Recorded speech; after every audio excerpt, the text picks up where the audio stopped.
Dobre den. Nice to meet you. Thank you that we are able to interview you. My first question is, what kind of evidence has been gathered that connects these attacks to the violation of international humanitarian law?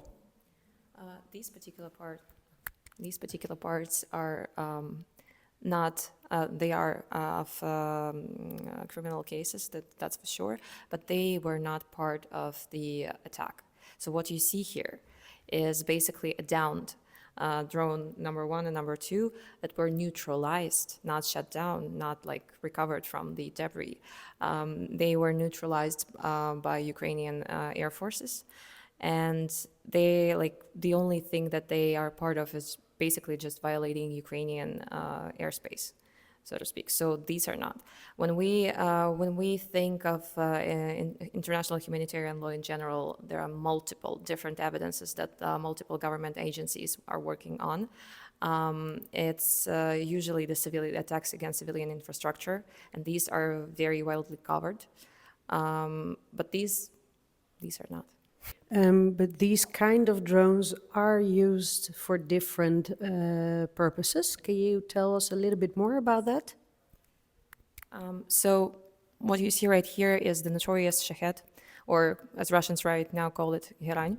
It's an Iranian-made drone, a loitering munition drone, the one that explodes. It has a payload of 50 kilograms, 50 kilos of explosives, and these are used wildly and exclusively against civilian infrastructure and civilians.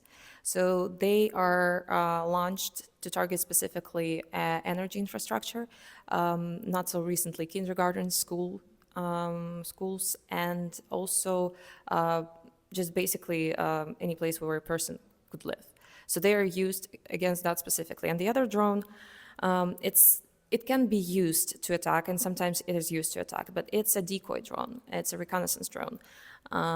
As a general rule, they use it when they want to kind of play with Ukrainian air forces and overload their capacities. They launched this drone to make sure that Ukrainians do not know where to shoot exactly, what's the attacking drone and what is not an attacking drone. The main idea behind this drone is to be shut down. Like if it's shut down, then it made it like mission complete. Yeah, this is why they're so cheap. And these drones, these are the drones that sound like a motorcycle, isn't it? Yes. Yes, yes. And those? What kind of sound? As you can see, they have a wooden propeller. So, and the engine is smaller, extremely smaller compared to the other engine here.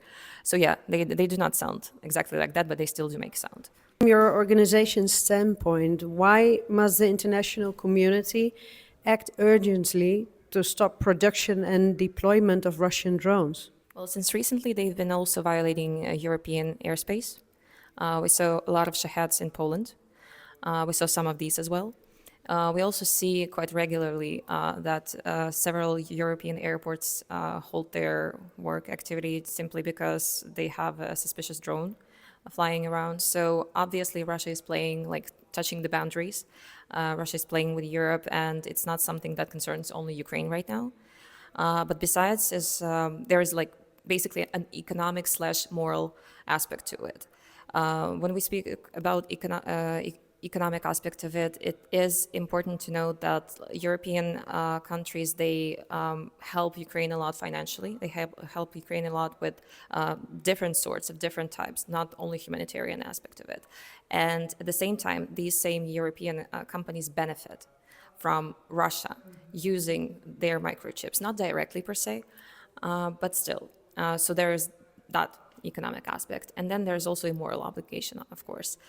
And this is something that, if we think of different companies, different European companies as well, some like moral aspects sometimes does not work with them, but it works on the level of policies. So bringing those drones, explaining and showing how big they are, how loud they are, is important because it brings people closer to Ukrainian war. This is like the ultimate motivation behind our display. And how is NAKO contributing to documenting the use of Russian drones for future accountability efforts, like whether in Ukrainian courts or international tribunals, like here in The Hague, or human rights reports? So we do the analysis of all these components, what's available to us, and then we work with international stakeholders. Our work is used by the Ministry of Foreign Affairs of Ukraine to submit sanctions list, to amend that, but mostly we concentrate our efforts on the international community and specifically the governments, and like with the potential opportunity of policy change. Our main goal is to make sure that as many people as possible know about that, as many people as possible are concerned. Like public awareness is a very important thing to us, and we also want to make sure that eventually there will be actions. So our reports are about showing that there might be policy gaps in sanction evasion.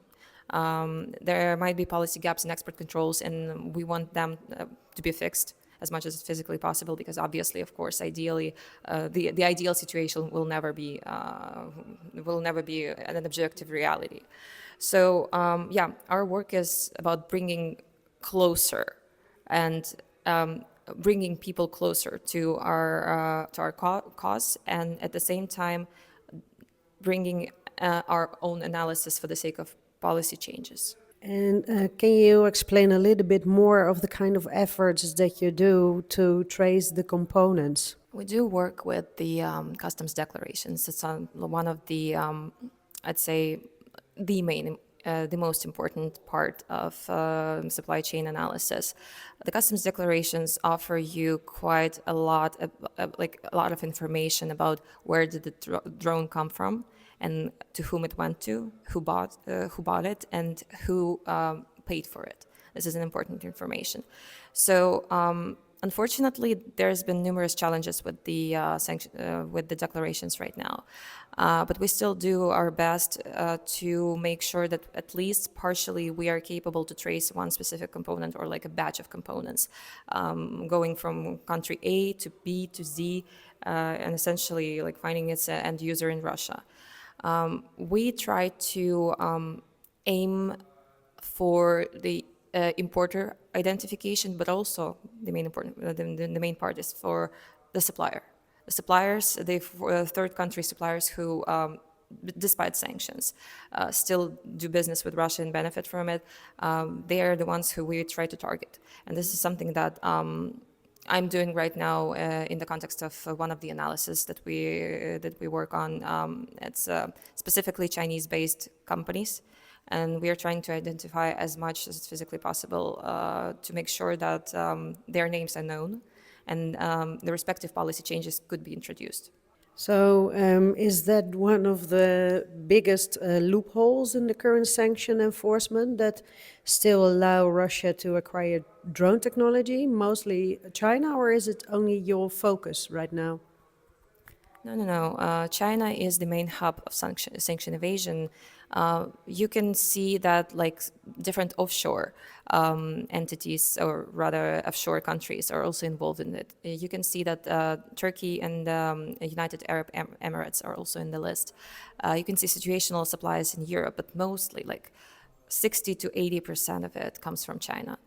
And China is obviously an important player in global economy.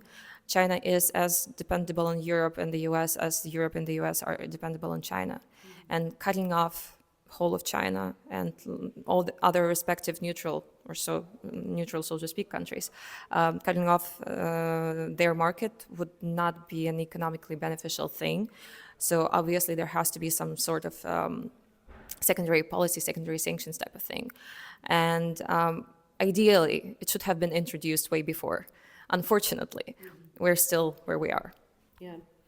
And what kind of barriers still remain in identifying the true origins of components? Well, for starters, Russia is concerned about the fact that a lot of people do such work. So they're trying to basically erase, scratch it out the identifications of some of the components, of some of the of parts of that we can find in the drones, but also they're trying to conceal who sells it to them. We've been experiencing a lot of data manipulation with the customs declarations. We've been experiencing a lot of potential manipulation of the accuracy of the data and the disappearance of a lot of data. So that is a big challenge. At the same time, still, there are some ways in how to make the thing work. Not going to share it though. No, of course not.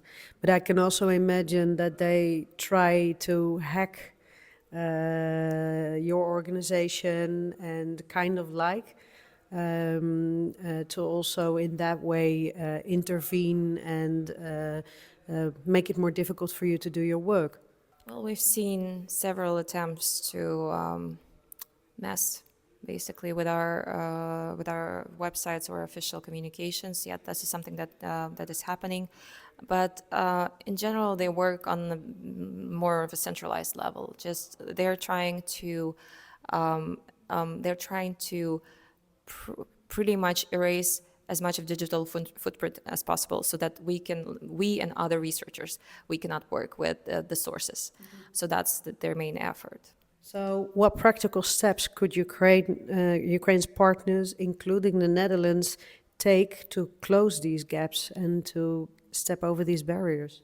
Well, for starters, we have to accept a very unpleasant truth, and the truth is that we will never ever isolate Russia out of Western microelectronics. This is just not going to happen. Iran's been sanctioned for 30 years, still made Shahed. So this is like one thing. We will never isolate Russia out of it. Second, because we will not isolate Russia out of it, we will need to find some alternatives, some objective that is feasible. And what is feasible is to make sure that Russia feels a lot of issues with obtaining these microelectronics, like make this process of buying microelectronics as complicated as possible, because that affects the manufacturing cycle, that affects how much drones they're able to launch today or the next day. So the practical steps here would be to, first and foremost, find an accessible and realistic regime of working with China, of selling any technology to China, manufacturing in China, because a lot of these microelectronics that are European or American, they are European or American in spirit, but physically speaking, they were built in China. They were made in China. So there has to be some new regime, and like a lot of people, they talk about potentially new regime, but nobody is capable to come up with the actual details and specifics on how this regime would work. What sort of regime would that be? So the European partners have to come up with something like that, something concrete, something that works. Something that makes China reconsider, possibly. And once again, it's an extremely exhausting task, cognitively speaking and economically speaking, because once again, everybody's interdependable in this process. Global economy works that way. So that is like the main arch goal here. But at the same time, we need to make sure that the local governments fully understand the seriousness of this whole situation, and they are working and doing their best to make sure that their local businesses comply with the restrictions, comply with the numerous bureaucratic aspects of selling microelectronics, not even directly to Russia, because obviously that's important. That's impossible right now. But like working with China and making sure that the businesses are capable, they have enough of capacities to conduct regular investigations. And if businesses do not comply, there has to be some sort of legal repercussion. So this is the main goal. This is something that we've been preaching for 3 years now, right? it's all about, like, we can write so many laws and they will not work, essentially because there needs to be implementation of such laws, and there needs to be, like, the European export controls needs more capacities in general. American export controls needs more capacities.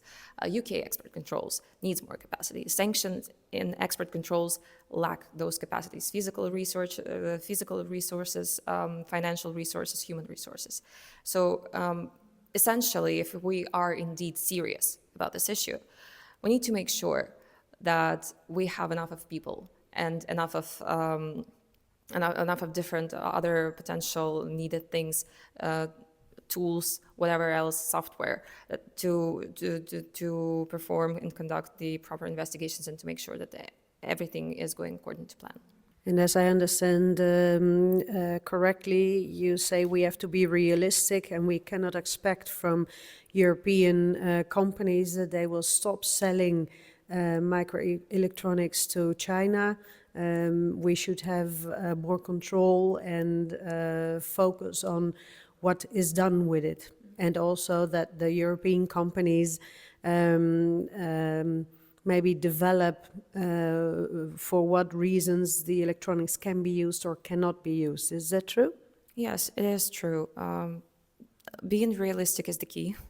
Being realistic and eager to change the way the game works right now is the key. Obviously, building such system takes time. This is not something that we can do instantly. This is not something that we managed to do in the last 3.5 years. So essentially, it's about the collective work.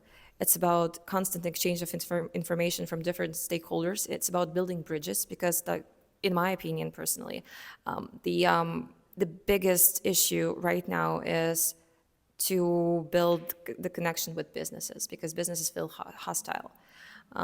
They do not really want to share information, and sharing information is the key. Mm-hmm. From what I know, they're not so eager to share the information with the governments as well. Mm-hmm. So, yeah, we have to be realistic, but we also have to use some perhaps leverages that rely upon the government authority. So your visit to the Netherlands and share these drones here and talk with people, with media, are examples of sharing intelligence and red flags. Do you have more examples of how NAKO tries to gain awareness regarding this topic? As a civil society organization, we have a variety of interesting cases, some even weird ones. But when we just started doing this project, so to speak, we worked on the first ever Shahed analyzed. It was it was exactly like 3 years ago. So we worked with, first of all, the government agencies, of course, but also we managed to make the U.S. Homeland Security Department interested in this whole story, because there were specific Xilinx components found in it, and we built a bridge with their institution, and they managed to track down, I think, the exact location who back then resold the microelectronics to Russia. We also collaborate a lot with the European institutions. We regularly regularly publish in our report like a list of different suppliers, different importers. We submit our sanctions list. Unfortunately, once again, because of the lack of capacity on the European Union side, they're incapable to look through all of these sanction submissions, because we are not the only organization that does so. So essentially, like, if we submitted one sanction package, say, a year and a half ago, perhaps like somewhere in the future, they will finally see it fully and make sure that the evidence that we showed are worth for them to amend this sanction package. So there are lots of different types of work, and sometimes it's semi-official, sometimes it's fully official. We, at some point, like, we feel a little bit like lunatics, because we are running around with our investigations and our research, hoping that people will take it into consideration, trying to persuade somebody. well, the topic is that serious and that important and that vital that people do not need to be persuaded, actually. Like, this is a very serious perception issue, in my opinion. Yes. So as Ukraine works with Western defense industries, how can transparency, accountability, and ethical oversight be built into drone-related partnerships to prevent misuse or diversion? If we're speaking about Ukrainian state-owned companies, this is something that NAKO has been working for a very long time now. You see, state-owned companies in Ukraine, especially the ones working in defense and security, they were used back then during Yanukovych regime as a money laundering scheme. So they were created for A, money laundering, and B, making sure that Ukrainian military industrial complex is degrading. Both missions completed. Yeah, so we've been, because of the very obvious importance of Ukrainian defense industry and how transparent, how accountable it is. Because of that, like, NAKO was established in the first place. Like, we aimed to make sure that Ukrainian defense industry is transparent and corruption-free. Now, with a full-scale invasion, it's not only the civil society that understands that. It's finally the Ukrainian government who fully understands the importance of it, because building joint enterprises, building joint projects, and having Western plants here in Ukraine, not here, there in Ukraine, requires building trust first. And that is about regulation, that is about rules, that is about the whole system of accountability on the level of, like, the boards. It's about, essentially, it's about building Western model of businesses here. So we've been doing exactly that. We've been trying to introduce that, and hopefully Ukrainian government fully understands how important it is to continue building the capacity of such trust, not only with words, but with actual, like, regulations, with effective system of checks and balances within specific business and specific spheres. And drones are a part of that. So looking ahead, what concrete actions at both national and international level does NAKO believe are necessary to ensure that those responsible for the production and use of Russian drones in war crimes are held accountable? First and foremost, it's about the new regime, the new sanction regime. We can expand the sanctions list as much as it's physically possible, like as long as we like as well. But essentially, it's about how effective it is. So we have to reconsider the sanction framework. But also, if we are speaking about the accountability and holding specific people accountable, it's also about Ukrainian victory then.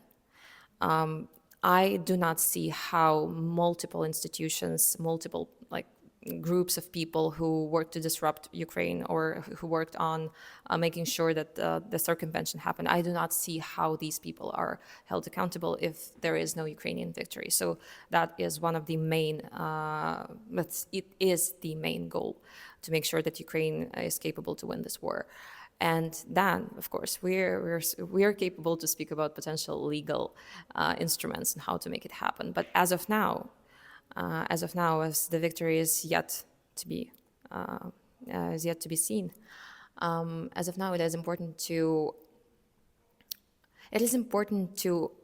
show the governments and give the governments a wide variety of tools and instruments that can and will be used to prosecute properly, investigate properly every single violation of every single Russia-influenced operation, so to speak, whether it be like the diversion or like export controls violation, or it can be something on a completely different, not economic level, as if, for example, like disinformation operations and stuff like that. So there has to be legal instruments, there has to be a proper execution, there has to be investigation, multiple investigations for that matter.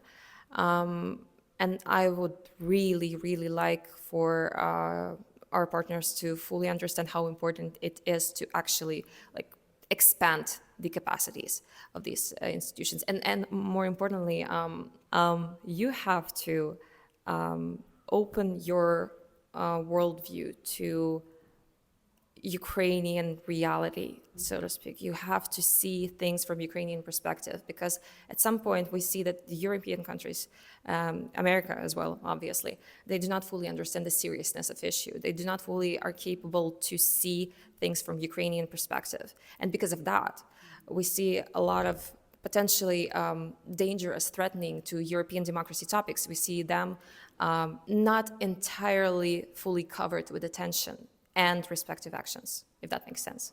So you just mentioned that we have in the Netherlands, we're here now, that we have to try to see from a Ukrainian perspective what is happening and what endangers the situation, not only in Ukraine, but also furthermore in whole of Europe.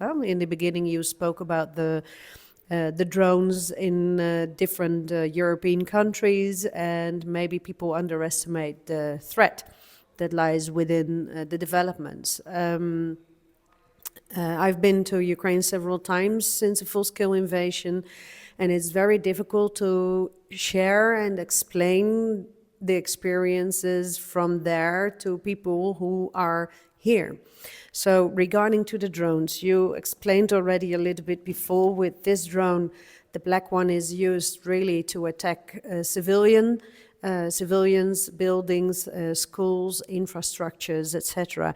Can you explain a little bit more? Because this one does it fly on its own, or does it have a herd of the gerbera around it?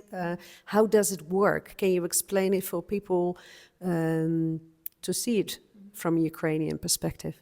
Imagine a truck that is, let's say, that has four of these drones, and the truck basically is a launcher of these drones. They fly over Ukraine, they maneuver sometimes, in this or that way. They can fly on low altitude. They make an incredibly loud and obnoxious noise. And these drones are basically shot, like they are launched from different areas all at once. So to make sure that Ukrainian air defense are overloaded with potential targets. This is what they do. When the drones are, when they do their job, this is where the ballistic missiles come in. Like if we are talking about the mixed attacks, this is where the ballistics come in, this is where the cruise missiles come in.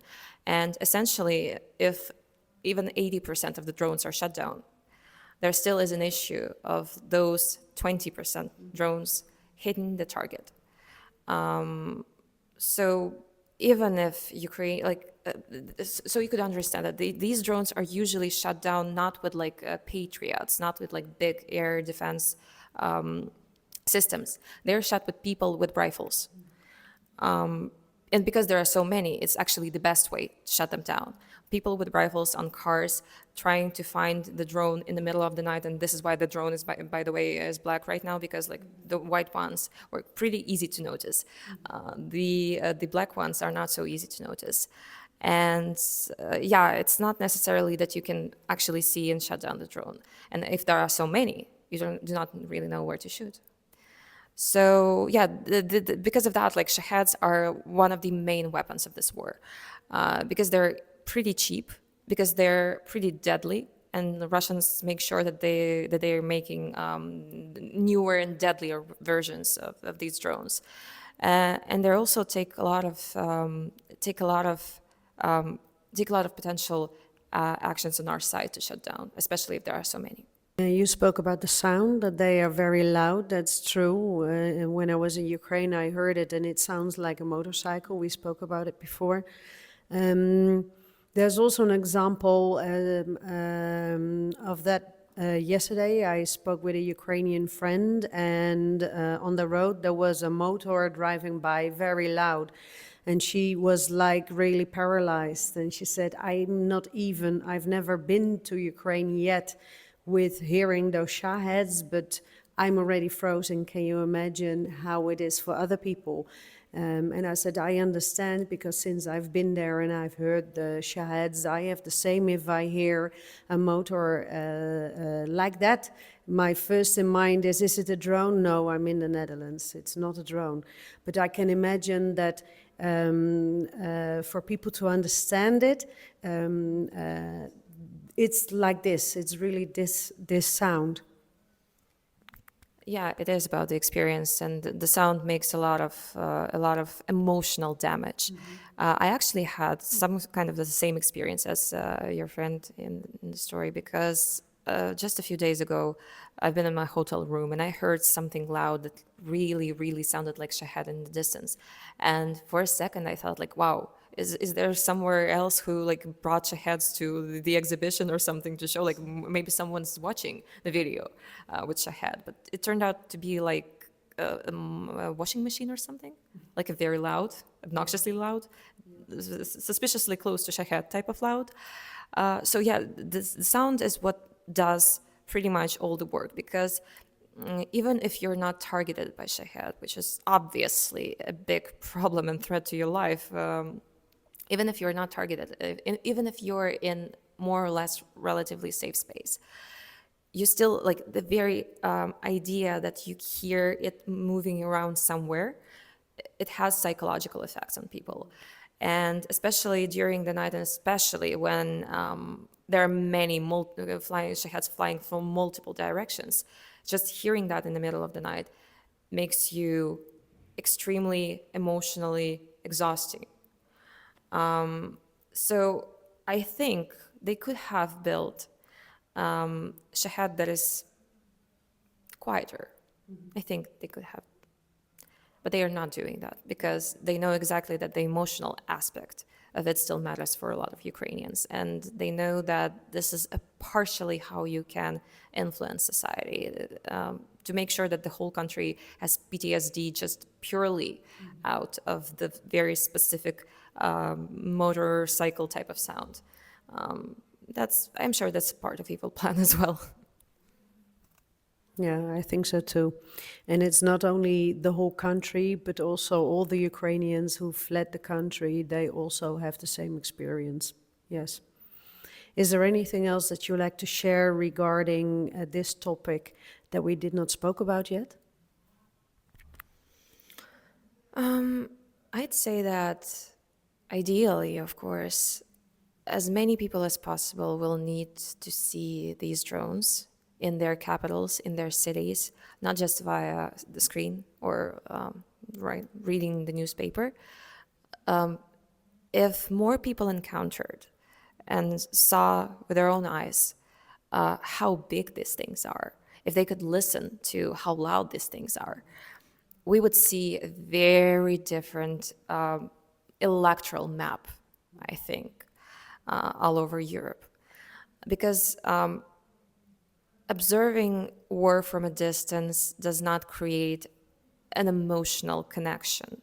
It's just like another conflict happening in another country. Observing the weapons, though, which creates such many sorrows all around Ukraine, does have an effect on how people think. And this is something that we've seen yesterday. This is something that we've seen throughout this whole visit, that a lot of people, they knew what these drones were, but they did not expect them to be that huge. And seeing how huge they are, they finally realized what is the scale of danger, what is the scale of threat. Some people, they did not even know what these drones are about. And like for me, for Ukrainian who lives every single day with the potential threat of being killed with that drone, for me, it's a bit weird because I thought like everybody knew. Everybody knows that this is one of the main weapons, but it turns out it's not true. And some of them expected it to be fake as well, or like a replica. Not necessarily a small one, but still a replica. So in order to understand exactly what to expect for Europe, in order to understand how important and how big of a threat Russia is, people need to see that with their own eyes. people need to feel at least somewhat uncomfortable by the truth. So I think we will have more of such exhibitions just to make sure that we can share a piece of war in a safe environment. We can share our story, and we can make sure that our story is heard and properly understood. Thank you very much.